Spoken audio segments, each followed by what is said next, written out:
आपण सातवं प्रकरण बघितलं म्हणजे व्होकॅब्युलरी, बरोबर. व्होकॅब्युलरी शी संबंधित आहे हा 8वा घटक आहे बघा, familiar वर्ड्सचा.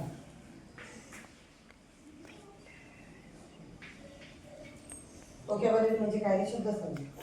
Writing familiar words correctly, परिचित शब्द अचूक ओळखणे, म्हणजे आपल्याला परिचित असलेले शब्द, समर्थ परिचित असलेले शब्द, माहीत असलेले शब्द अचूकपणे ओळखणे. उदाहरणार्थ पिशवी या शब्दाकरिता असणारा इंग्रजी शब्द सांगा. Very good. आणि तिची असं हे दाखवत होतं, असं चित्र असतं बघा, हे तुम्हाला गोंडपाटासारखं दिसते हो ना, गोंडता असतं तसं, माहिती आहे ना गोंडपाट असतं ते, त्याला सॅक म्हणतात. हा सॅक पण म्हणतात त्याला. काय काय कॉलेजची मुलं फॅशन म्हणून आपल्या कॉलेज बॅगला पण सॅक म्हणतात, पण ह्याला पण सॅक म्हणतात. तुम्हाला सांगते SACK सॅक, म्हणजे ते तुमचं जागरूक ठेवा मेंदू, परीक्षा पेपर लिहिताना. हा पुढे शब्द पुन्हा पुन्हा वाचायचे सगळे. आता इथे काय प्रॉब्लेम नाही, इथे टॅग, बॅग, डॉग आणि फ्रॉग. टॅग म्हणजे काय माहिती आहे ना, समजा अशी पिशवी असेल ना, अशी समजा ही पिशवी आहे बरोबर, तर इथे असा बिल्ला लावलेला असतो बघा, माहिती आहे ना, आणि त्याच्यावर असं काहीतरी लिहिलं असतं किंमत वगैरे, तो म्हणजे टॅग. एखाद्या वस्तूला डिमांडमध्ये वगैरे दोरी लावून त्याच्यावर टॅगवर छोट्या पांढऱ्यावर किंमत लिहिलेली असते बघा, त्याला टॅग म्हणतात. हा आणि ते फेसबुकला आणि टॅग टॅग करा म्हणतात, ते वेगळे टॅग. पुढे दूध या शब्दाला इंग्रजी शब्द कोणता? पटापट सांगा. घड्याळ या अर्थाच्या शब्दाचे योग्य स्पेलिंग निवडा. वहीवर लिहिण्यासाठी आपण कोणत्या साधनाचा वापर करतो? इथे पेन आहे, पिन आहे, पिन म्हणजे टाचणी किंवा तेची पिन. निडल, निडल म्हणजे काय? निडल म्हणजे सुई. निडल म्हणजे काय? सुई. पेन म्हणजे लेखणी, आणि पॅन, पॅन म्हणजे तवा. मग इथे पेन आणि पॅन म्हणजे गफलत करू नका, पेनच लिहायचं, वहीवर आपण पेनाने लिहितो. आणि पट्टीला स्केल किंवा रुलर असंही. पुढे मासा या अर्थाच्या शब्दाचे योग्य स्पेलिंग शोधा. फिश. केळी या फळाकरिता असणारा इंग्रजी शब्द कोणता? बनाना. घोडा या प्राण्याचे इंग्रजी स्पेलिंग शोधा. हॉर्स, डायरेक्ट सांगायचं हॉर्स. थंडीपासून संरक्षण करण्यात, पण आता इथे तुम्ही जवळीक करू शकता, कारण हॉर्सचं स्पेलिंग बऱ्याच दिवशी सारखं सारखं सारखं दिलेलं आहे. अगदी डोळ्यात तेल घालून स्पेलिंग बघायचं. आर्य. घाई करायची नाही. थंडीपासून तू तेच करतो, त्याच्यापेक्षा तू आहेस. थंडीपासून संरक्षण करण्याकरिता वापरण्यात येणाऱ्या कपड्याचे इंग्रजी नाव शोधा. आणि असं पण सांगू शकतो तुझा प्रश्न, उन्हाळ्यामध्ये आपण उन्हापासून संरक्षणासाठी, युवराज उन्हापासून संरक्षण व्हावं, म्हणजे आपल्याला घाम वगैरे शोषला जावा, यासाठी आपण कोणत्या कापडाचे कपडे वापरतो? सुती कपडे वापरतो, पण त्याला इंग्रजीत काय म्हणतात? कॉटन. सुती म्हणजे कॉटन, कॉटन क्लॉथ. पुढे आता पुढचं 9वं प्रकरण आहे रायटिंग ऑपोजिट वर्ड. मी तुम्हाला विचारते पटापट सांगा. Good, bad, happy, happy. Good म्हणजे काय सांगतो? बॅड म्हणजे वाईट. Happy, sad. हॅपी म्हणजे आनंदी, सॅड म्हणजे up, down. New, old. Open, close. Day, night. Hot, cold. Come, go. Tall, short. Yes, no. Right, wrong. Right म्हणजे बरोबर आणि रॉंग म्हणजे चुकीचं. आणि स्पेलिंग एकच आहे बरं का. राईट म्हणजे बरोबर पण, आणि राईट हँडचं पण स्पेलिंग तेच आहे, RIGH. राईट हँड उजवा, रेज राईट हँड म्हणतात ना ते. आणि बिग म्हणजे मोठा, स्मॉल म्हणजे लहान. आता हे तुम्हाला अर्थ सांगते मी. हाय, उच्च पातळी. हाय म्हणजे उंच पातळी, उच्च पातळी, हाय लेवलवर विचार करतो, किंवा low level.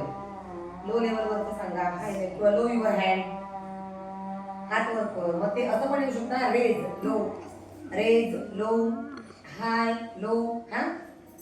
Dirty clean. Dirty म्हणजे घाणेरडा, क्लीन म्हणजे स्वच्छ. प्रॉफिट म्हणजे नफा आणि लॉस म्हणजे तोटा. बेनिफिट पण येऊ शकते. बेनिफिट म्हणजे मग फायदा. फास्ट जलद, स्लो हळू, ड्राय सुका, वेट ओला, स्मूथ. स्मूथ म्हणजे काय रे? रफ. रफ म्हणजे खडबडीत आणि स्मूथ म्हणजे सॉफ्ट. Smooth spongy. इन आत, आउट बाहेर. सीट बसणे, स्टँड उभे राहणे. पुश पुल ओढणे. अंडर खाली. The CPU is under the table. Under कळलं तुम्हाला? The CPU is under the table. And the monitor is on the table. Monitor is on the table. Monitor is on the table.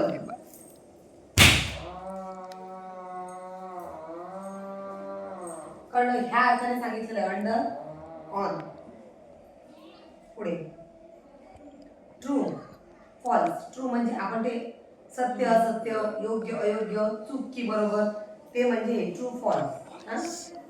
Fat जाड, thin बारीक, near जवळ, फार दूर, long short म्हणजे long म्हणजे लांब आणि शॉर्ट म्हणजे आखूड वाईड.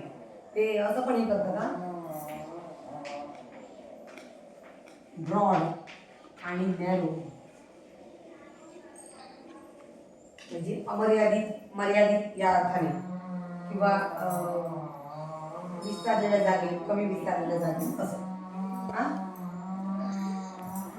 स्माईल क्राय, हसणे रडणे, समर्थ, व्हाईट ब्लॅक, काळा पांढरा. ड्रॉप पिक. ड्रॉप म्हणजे टाकणे, पिक उचलणे. झाले एवढे? हो, ड्रॉप म्हणजे टाकणे पण, आणि ड्रॉप म्हणजे थेंब आपण टाकतो ना पाण्याचे, ड्रॉप, त्याला पण ड्रॉप म्हणतात. त्या ड्रॉपला पाहिजे, त्या ड्रॉपला पण थेंब म्हणतात, पण ते थेंब शेवटी आपण खालीच टाकतो ना. काय होतं सांगते मी मला. हा म्हणजे ते drop. Please drop me there, मला तिकडे सोड. अँड प्लीज पिकअप मी म्हणजे मला इथून घे. Pickup me at my house, मला माझ्या घराकडून पिकअप कर, बरोबर ना, मला माझ्या घराकडे सोड. Please drop me near my house, मला माझ्या घराजवळ सोड.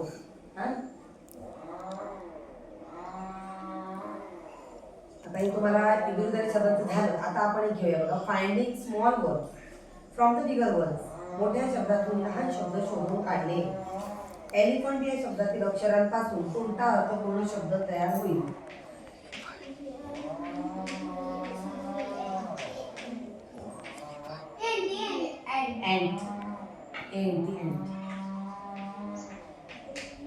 आता ह्या शब्दापासून ना खूप शब्द तयार होतात बघा. फ्लाय. फ्लाय म्हणजे उडणे. बट म्हणजे पण किंवा परंतु. आणि बटर म्हणजे लोणी. पुढे बघा.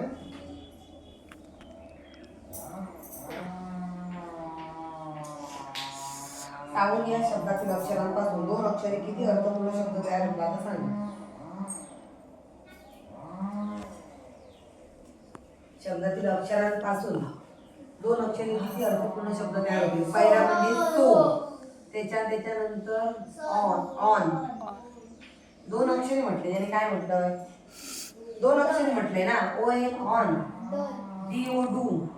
अरे 2 अक्षरे, D O do, O N on, N O no.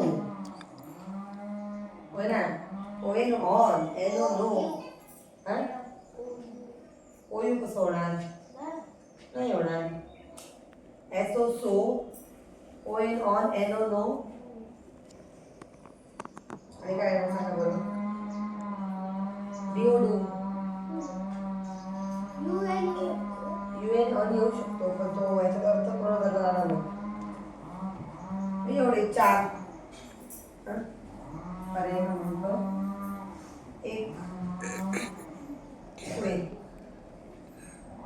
Horse या शब्दातील अक्षरांपासून तयार होणाऱ्या फुलाचे नाव शोधा. सोपं आहे, सांगा. Very good. आरवाईसी रोज म्हणजे सांगायची गरज नाही, पुढे झालं. आता आपण महत्वाचं प्रकरण बघूया. 11 आहे बघा. Using writing contracted form. संक्षिप्त रूपे शब्द हे झालेलं आहे. तरी पण बघा, आय एम तर संक्षिप्त रूप आहे एम, बरोबर.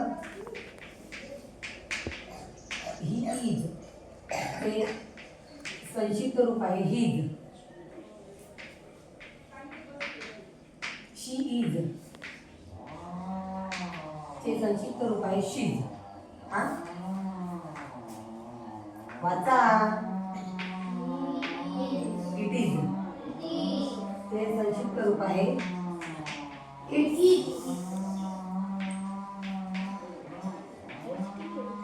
आय हॅव ते संक्षिप्त रूप आहे I. He has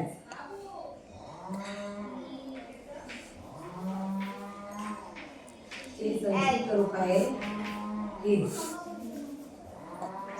she has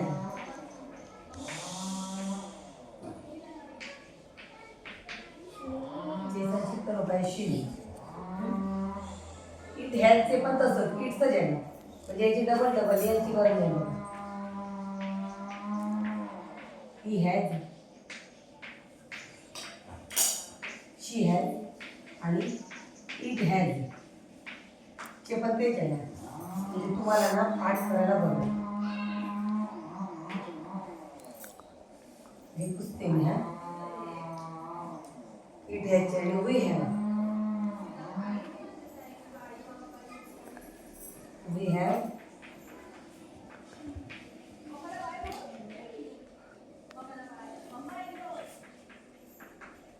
where, बरोबर.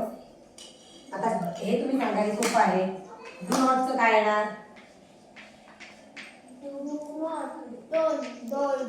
Very good. डू नॉट येणार दोन. त्याच्यानंतर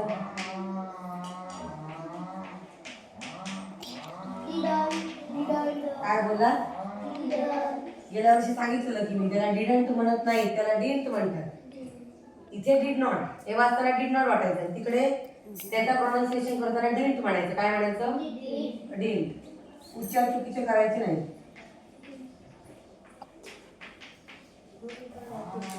आरण हा त्याच्यानंतर वॉज नॉट,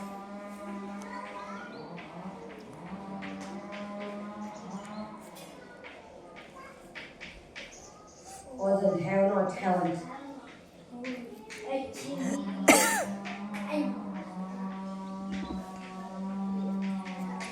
haven't. त्याच्यानंतर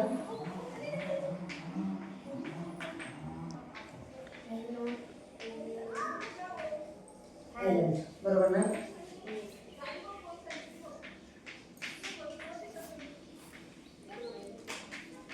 had not, hadn't, could not, couldn't.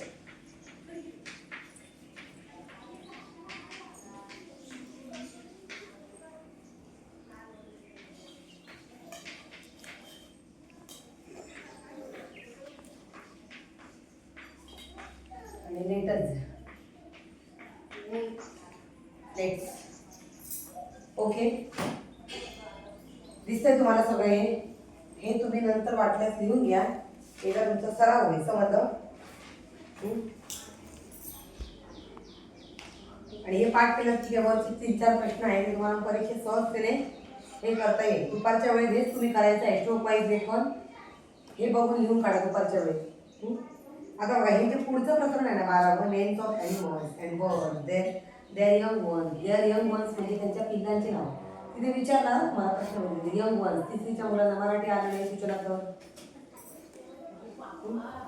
What is the name of their young ones, म्हणजे त्याच्या पिल्लाचं नाव काय असं विचारू शकतो. पुढे बघा, their living places. Living places म्हणजे काय? त्यांच्या घराचे नाव, म्हणजे घर दर्शक शब्द. And their sound. Their sound म्हणजे ध्वनी, म्हणजे ध्वनी दर्शक शब्द.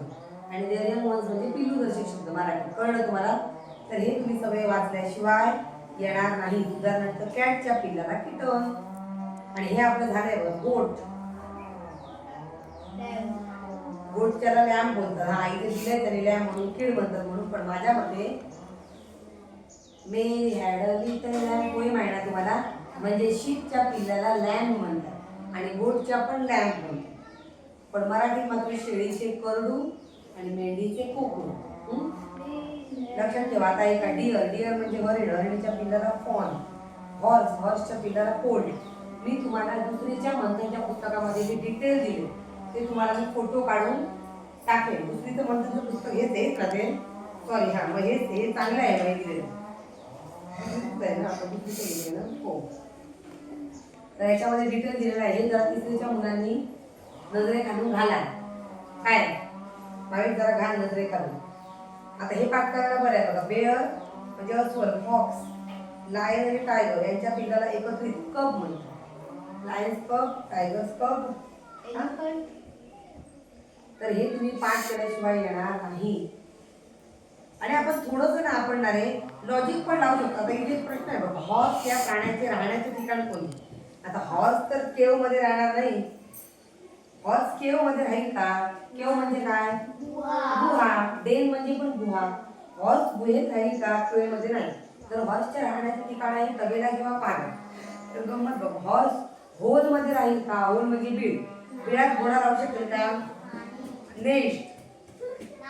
नेस्ट मध्ये राहू शकेल का. मग राहिला चौथा पर्याय. आपल्याला जरी येत नसला, लक्षात नसला, आपण विसरलो तरी चौथा पर्याय डोळे झाकून गोल करायचा. का. कारण ह्या तीनही पर्यायांमध्ये हॉर्स राहू शकणार नाही. बिळात पण राहणार नाही, घर तर जाईल तुटून, आणि गुहेत काय तो राहणार नाही, त्याला सिंह खाऊन टाकणार. ते नाही, ते कुठे आहे. 1 2 3 4 असतात ते नंतर. हा, ते गणित मध्ये वगैरे असतात ते पर्याय. थांबा, तर ऐका, असू दे, घेऊया. तर टेबल.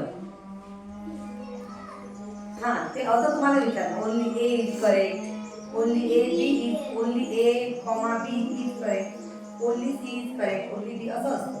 तर तुम्ही वरचे पर्याय वाचून खाली पुन्हा पर्याय वाचायचे आहे. बरोबर आहे का. आणि हे तुम्ही वाचलात तर वाचणार, नाहीतर काय करणार. चुकीचा पर्याय वरचा गोल करून टाकायला. मग तुमच्या लक्षात येईल की हे आमचं चुकले. तर तसं नको. ऐका. कुत्र्याचा आवाज कसा आहे. बार्क. Dog is barking. वाव वाव किंवा वाव वाव पण येतो बऱ्याचदा, पण त्याला बार्किंग असंच म्हणतात. बार्क. बार्क म्हणजे भुंकणे. तर डॉग इज बार्किंग, कुत्रा भुंकत आहे. हा. मंकीज चॅटर किंवा हुक्स. मग दोन्ही शब्द येऊ शकतात. चॅटर्स पण येऊ शकतो किंवा हुक्स पण येऊ शकतो. तर आपण हे झालंय बघून पुढचं बघा. आता तसंच हे सुद्धा तुमचं पाठ करायचं प्रकरण आहे. माझं शिकवायचं काय नाही जास्त, कारण शिकवून झालं. रंगांची नावं बघा. वस्तूंच्या आकारांची नावं, भाज्यांची नावं, फळांची नावं आणि खेळांची नावं, ही सगळी पेज नंबर 96 आणि पेज नंबर 97 वर दिलेली आहेत. आणि त्याचे मराठी अर्थ पण दिलेले. उदाहरणार्थ कबड्डी म्हणजे कबड्डी, हुतुतू. स्विमिंग म्हणजे पोहणे. Hockey hockey, volleyball volleyball. त्याच्यानंतर बॉक्सिंग म्हणजे मुष्टियुद्ध. किटकॅट म्हणजे विटीदांडूचा खेळ. स्कॉच तो याच्यात दिला नाही, द्यायला हवा, तो लिहून घ्या नंतर. हा, हॉपस्कॉच नंतर दिले. हॉपस्कॉच म्हणजे खापरीचा खेळ. ते खापरीचा तुकडा टाकून खेळायचं, हॉपस्कॉच म्हणतात त्याला. तो पण येऊ शकतो. हा, समर्थ. टेबल टेनिस म्हणजे टेबल टेनिस. मार्बल्स म्हणजे गोट्याचा खेळ. आणि स्किपिंग रोप दोरी उड्या. आणि हाईड अँड सीक, हा, पण डाव. हे सुद्धा लक्षात ठेवा तुम्ही सगळे. म्हणून ते मंथन भाग 3 आणि भाग 4 वर पण आहे.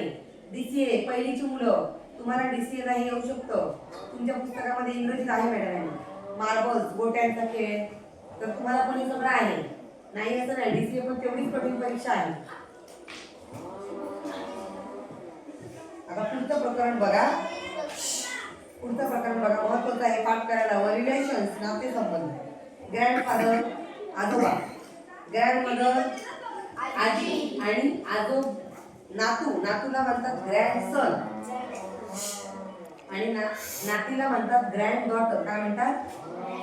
Grand daughter. Grandson, granddaughter, नातू नाती. बरोबर. हे बाबा लक्ष देणारे. कशाला आला शाळेत तो. ठेवते बाजूला. ग्रँडसन म्हणजे काय. नातू. आणि ग्रँड डॉटर म्हणजे नात. ऐका ना. फादर वडील, अंकल काका किंवा चुलते, ब्रदर्स भाऊ, ग्रँडसन्स ना तू सांगितलं. कझिन आता बघायला, कझिन ब्रदर म्हणजे चुलत भाऊ, कझिन सिस्टर म्हणजे चुलत बहीण, आणि सन म्हणजे मुलगा, डॉटर म्हणजे मुलगी. आंट किंवा आंटी म्हणजे काकी किंवा चुलती, डॉटर म्हणजे मुलगी, कझिन सिस्टर म्हणजे चुलत बहीण, आणि नेफ्यू प्रॉब्लेम झालाय. नेफ्यू म्हणजे काय? पुतणे. आणि नीस आईला दिली आहे तुला. नीस म्हणजे ना भाची किंवा पुतणी या अर्थाने पण आहे ना. नीस म्हणजे भाची किंवा पुतणी, बरोबर. तर हे पण तुम्ही जरा पाठ काढायचं, लिहून काढा. आता इथे बघा, पंक्च्युएशन मार्क्स, विरामचिन्ह, कॅपिटलायझेशन मोठे अक्षर. तर आता आधी आपण विरामचिन्ह जरा समजून घेऊया. हां, कशी कशी कुठे कुठे द्यायची ते. हे तुम्ही हे पुसू, मी तुमच्या पुस्तकाचं बघून लिहा तुम्ही, मला जरा शिकवायला प्रॉब्लेम होतो. पुसू हे.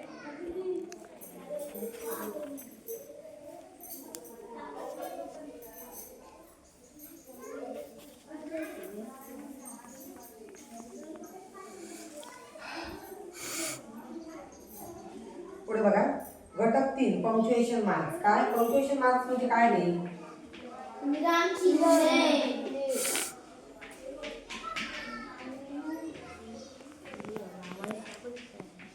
विरामचिन्ह.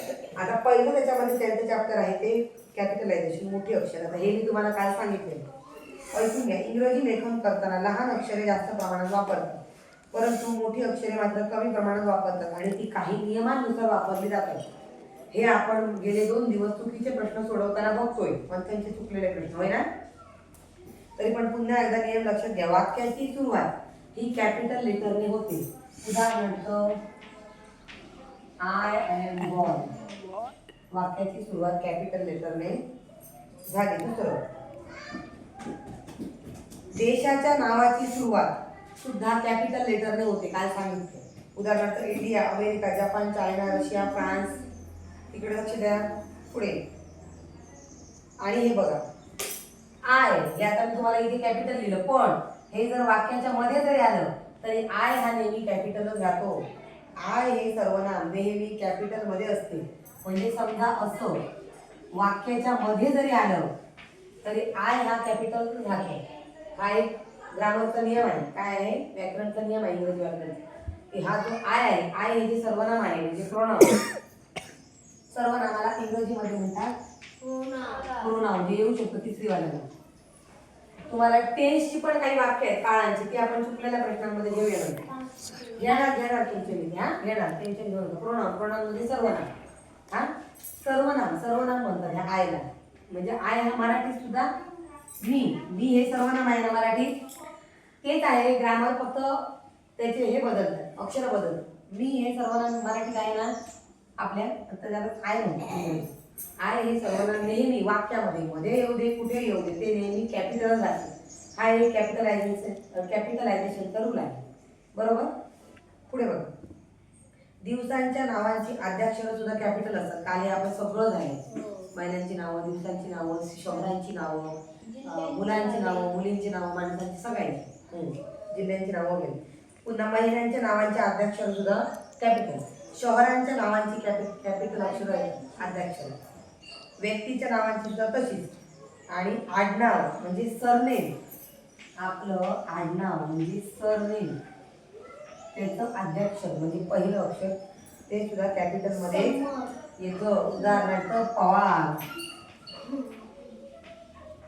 सावंत, कॅपिटल आहे. समजलं? कळलं? पुढे पुढचं बघा, दुसरं आहे कॉमा.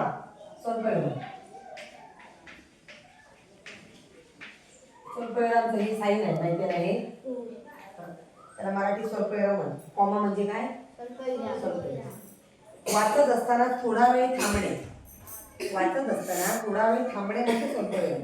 जेव्हा एखाद्या वाक्यात 3 किंवा त्याहून अधिक नामे म्हणजे नावं, क्रियापद, विशेषण, क्रियाविशेषणे येतात तेव्हा त्यांना वेगळे करण्यासाठी कॉमा वापरतात. उदाहरणार्थ खूप साऱ्या फळांची नावं जर एका वाक्यात आली तर Apple comma mango comma watermelon comma papaya comma jackfruit असं लिहायचं. हां, यासाठी स्वल्पविराम वापरतात. कळलं? किंवा मेनी स्टुडंट्स काय म्हणतात ते, माझ्या वर्गात खूप विद्यार्थी आहेत तर मी कसं लिहिणार इंग्रजीत लिहिताना त्या मुलांची नावं मला लिहायची आहेत. तर Bhavesh comma Sharvari comma Chhayanka comma Aryan comma Sai comma असं समजलं. कारण की एकाच कॅटेगरीतली स्टुडंट्स नेम आहेत ना सगळे. हां, समजा मुलींची नावं तर मुलींची नावं तर ती कॉमा देऊन लिहायची.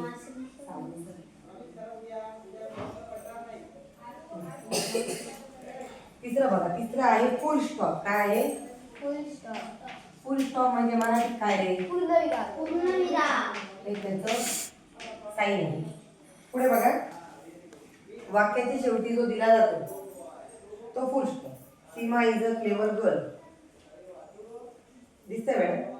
सीमा इज अ क्लेवर गर्ल. गर्लच्या पुढे दिला फुल स्टॉप. आता हे सगळं शिकवलेलं आहे म्हणून आपण घाई केलं, तुम्हाला डिटेल शिकवावं लागलं असतं मला. आता क्वेश्चन मार्क बघा, प्रश्नचिन्ह. प्रश्नचिन्ह.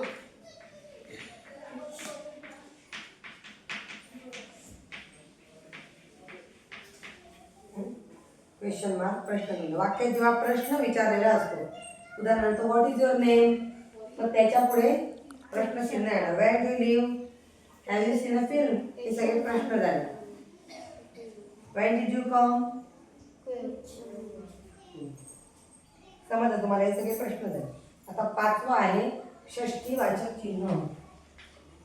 ॲपॉस्ट्रॉफी.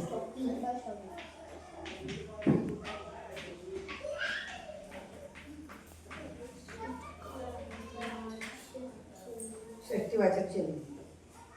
आता हे जे ॲपॉस्ट्रॉफी आहे ते पुढील कारणांसाठी वापरलं जातं. पहिलं म्हणजे मगाशी आपण जे बघितलं ते कॉन्ट्रॅक्टेड फॉर्म, संक्षिप्त रूप, त्यामध्ये ॲपॉस्ट्रॉफी वापरली जाते. समजलं तुम्हाला? ॲपॉस्ट्रॉफी असं आपण बघा, आय एम चा कॉन्ट्रॅक्टेड फॉर्म करताना आपण काय केलं, आय एम. इथे जे वापरलं नाही हे म्हणजे ॲपॉस्ट्रॉफी आहे. काय आहे? ॲपॉस्ट्रॉफी आहे. संक्षिप्त रूपे बनवण्यासाठी ॲपॉस्ट्रॉफी वापर. पुढे नाम किंवा सर्वनामांची षष्ठी विभक्ती करताना ॲपॉस्ट्रॉफी वापर. षष्ठी विभक्ती करताना म्हणजे काय आहे बघा. समजा आता ऑफ राधा असं एखाद्या वाक्यामध्ये आहे, ऑफ राधा, तर ते राधाज येणार आणि ते राधाज लिहिताना इथे एस आणि एच्या मध्ये ॲपॉस्ट्रॉफी येते. Of cat cat's, of Ramesh Ramesh, of son son's. म्हणून ते बघा मोठमोठ्या कंपन्यांची वगैरे नावं सांगा, म्हणजे असं असतं ना, काय काय असं काय ते केदार ब्रदर्स अँड सन्स, त्याचं पावडर दुकान आहे, घड्याचं नाव आहे केदार ब्रदर्स अँड सन्स. मध्ये सन्स लिहिताना तिथे त्यांनी ॲपॉस्ट्रॉफी वापरलेली आहे.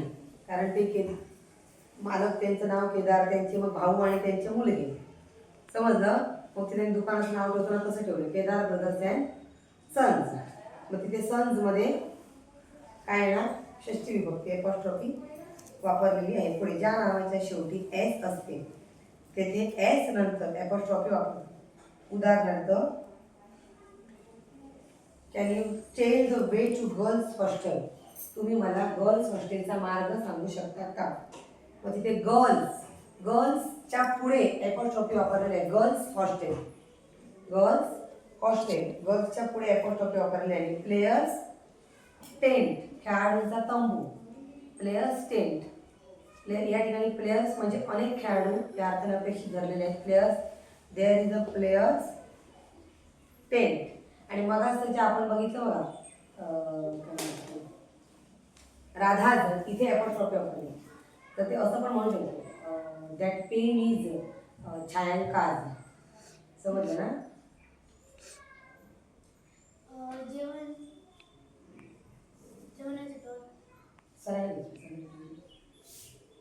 किती वाजले बघ ना, 21 झाले तर दे, पण सरांना विचारून दे. तर that pen is Chhayanka's, that pen is Sharvari's, that pen is ईश्वरीज.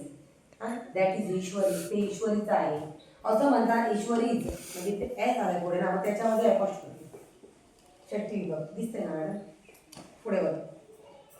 जेव्हा अनेक वचनी नावांच्या शेवटचे अक्षर एस असते, एस हे नसते, तेव्हा त्या नावाला एपॉस्ट्रॉफी लावला जातो. सॉरी, नसते म्हटलं, एक्स हे एस हे नसते.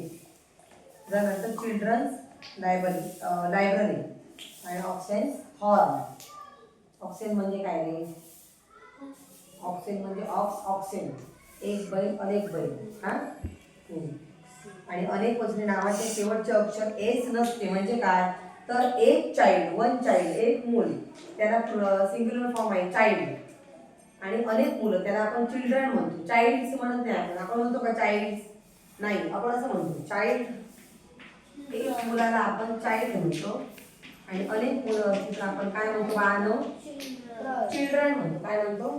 चिल्ड्रन. हां, मग ज्यावेळी अनेक वचनी नावाच्या शेवटी एस नसते त्यावेळी त्या ठिकाणी ॲपॉस्ट्रॉफी वापरली जाते आणि तिथे असं समजा काही लिहायचं असेल तर ते असं लिहिलं जातं, children's library. Kids play school असं असतं बघ, किड्स. तिथे सुद्धा ॲपॉस्ट्रॉफी, अशा ठिकाणी सुद्धा ॲपॉस्ट्रॉफी वापरली जाते. Kids play school. समजलं ॲपॉस्ट्रॉफी कुठे कुठे वापरतात ती? आता ते लक्षात ठेवाल ना, त्या दिवशी ते होतं बघा, त्या ठिकाणी कसं त्या दिवशी होतं ना आपलं वाक्य प्रश्नपत्रिकांमध्ये चुकलेलं, त्या ठिकाणी ते असं होतं बघा, सविता आज. मग आपण सांगितलं ना दॅट इज छान काज, मग इथे सविताज. मग सविताज मध्ये किती येणार आहे ॲपॉस्ट्रॉफी? त्या दिवशी जे आपण घेत होतो ना तो हाच प्रकार आहे ॲपॉस्ट्रॉफीचा. समजलं तुम्हाला विषय? काय गोष्ट डोक्यात झोप येते ईश्वरी? इकडे बघ, सविताज. हां, कळलं तुम्हाला? अशा प्रकारे नियमानुसार ॲपॉस्ट्रॉफीचा वापर केला जातो. आता घटक 4 आहे. घटक 4 सोपा आहे, तुम्ही पाठ करायचं आहे, तुमचं पाठच आहे. महिन्यांची नावं आहे आणि आठवड्याच्या वारांची नावं इंग्रजीत दिलेली आहेत आणि दिशा दर्शवणे आहे, डावं उजवं वर खाली सरळ, आणि वेळ सांगणे. ठीक आहे, तुम्ही सांगू शकता. बघा, आपण फक्त शोईंग डायरेक्शन घ्यावे, दिशा दाखवणे. लेफ्ट डावी बाजू, राईट उजवी बाजू, अप वर, डाऊन खाली, आणि स्ट्रेट सरळ.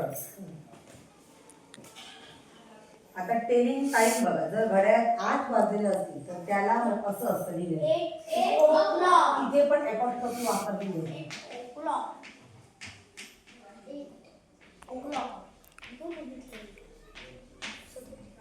8 o'clock. पुढे बघा, लक्ष द्या समोर. समजा 3 वाजलेले असतील, 3 o'clock. आणि जर तुम्हाला पुढचं असेल, इथे दिलं नाही, जर तुम्हाला पुढचं असेल तर आपण पार्टर, काय ते क्वार्टर, हाफ घेऊया. जर तुम्हाला असेल तर आपण घेऊया. हां, मॅडम असं पण येऊ शकतं ना, 3 half clock, 6 half clock.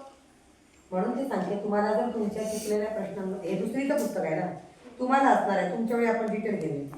हां, आता इथे ह्याच्यावरच थांबूया. कळलं तुम्हाला? तिसरीच्या मुलांना कळलं, दुसरीच्या मुलांना कळलं? पुढे सरकून बस. तुम्हाला सरक.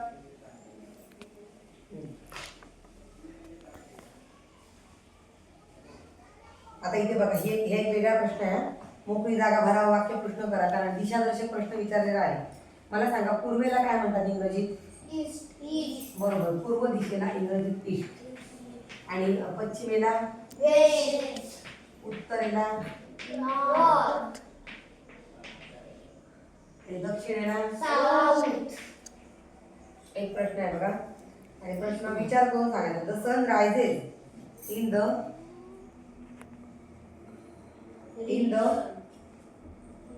काय येणार? Sun rises in the east. हां, very good. Sun rises in the east. आणि सूर्यास्त कुठल्या दिशेला होता? Sunset west. हा एक वेगळा प्रश्न होता, म्हणून बाकीचे तुम्हाला येणार शुक्रवारी दिवसानंतर वगैरे प्रश्न तुम्हाला ते काही येणार. आता वर्ड पझल, घटक 5 आहे बघा, वर्ड पझल, शब्द कोडी आणि कुठ प्रश्न. हेही खूप सोपं आहे, तरी पण घेऊया.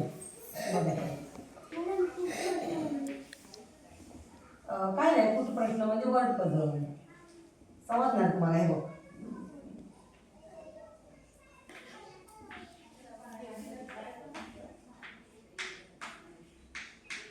कोणतं अक्षर येणार इथे? Table C A T cat. C A T cat आणि टीएबीएल टेबल. Very good. आता हे बघा, आपण नित्याचे वाक्य प्रयोग म्हणजे ग्रीटिंग्स म्हणजे अभिवादन करणे, सिकिंग परमिशन म्हणजे परवानगी घेणे, making request,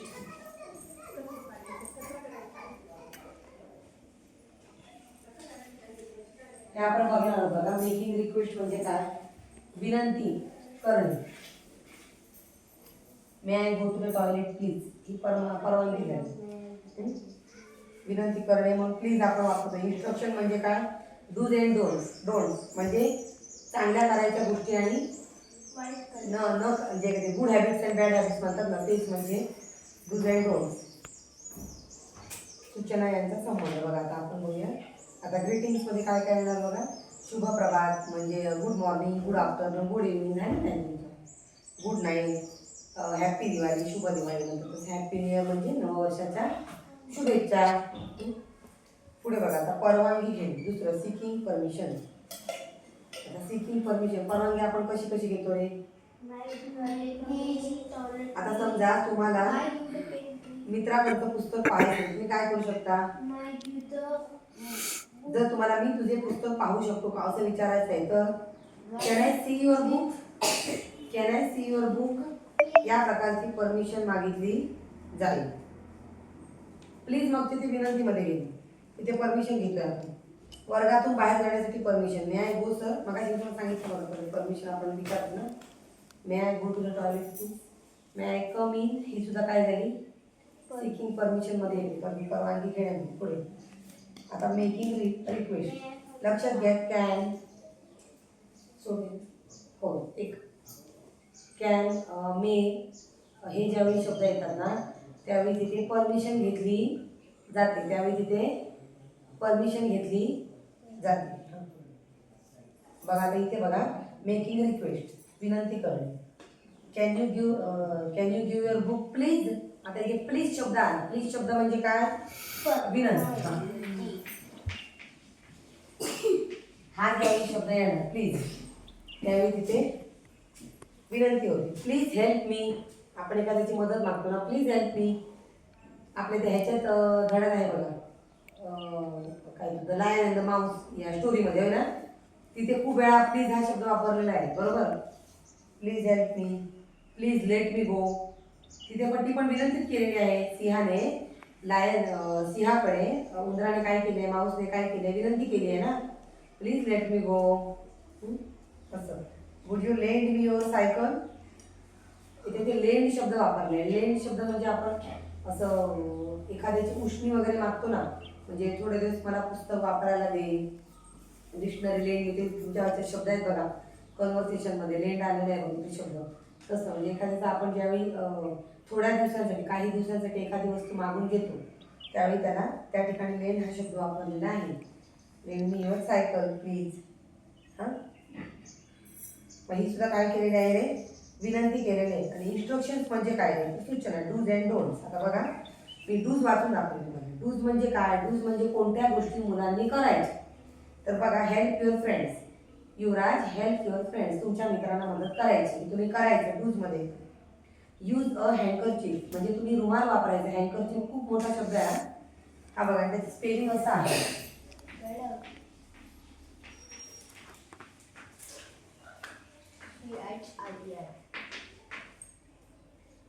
sorry,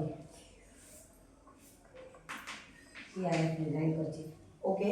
finish your tiffin. तुमचा असलेला पूर्ण डबा किंवा जेवण पोषण आहाराचं ते पूर्ण संपवायचं. Wash your hands clean. तुमच्या हात स्वच्छ धुवा. Put rubbish in the dustbin. कचरा डस्टबिन मध्ये टाका. आता डोंट्स म्हणजे मुलांनी न करायच्या गोष्टी. Bite your nails. नखं खायची नाही, नखं कुरतडायची नाही. Don't pick your nose. तुमच्या नाकामध्ये सारखा हात घालायचा नाही. डोंट. त्याच्यानंतर डोंट पुश ढकलायचं नाही, क्राय रडायचं नाही. Tease your friend. टीज म्हणजे चिडवणे, चिडवायचं नाही. डोंट टीज युअर फ्रेंड असं तिथे असणार. परीक्षेला लिहिताना असं असणार, डोंट पुश, डोंट क्राय असं पर्यायामध्ये असणार. Don't tease your friend, don't bite your nails, don't pick your nose. Don't make a noise म्हणजे गडबड गोंगाट करू नका. Don't fight with your friend. Don't fight with your friend तुमच्या मित्रांशी मारामारीचं भांडणं करू नका. ओके, याच्यावरती स्वाध्याय आपण नंतर घेऊया. इथे थांबूया. फक्त आपलं एकच प्रकरण राहिले त्यानंतर आपण डिटेलमध्ये घेऊ. चला.